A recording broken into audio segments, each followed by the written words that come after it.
To avoid future payment blocks on Outlook 2026, it's essential to follow a few straightforward steps to ensure your account remains in good standing. Here is a simple guide to help you. Step 1. Keep your payment information updated. Regularly check and update your payment details in your Outlook account settings.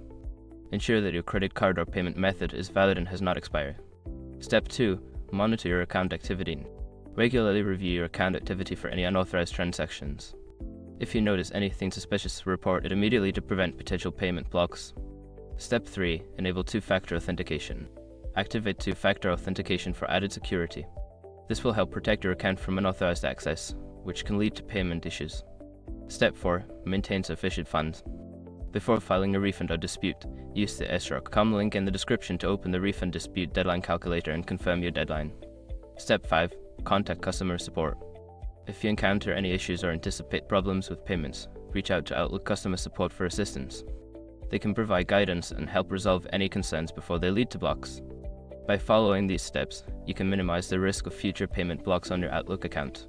Stay proactive and keep your account secure to enjoy uninterrupted service.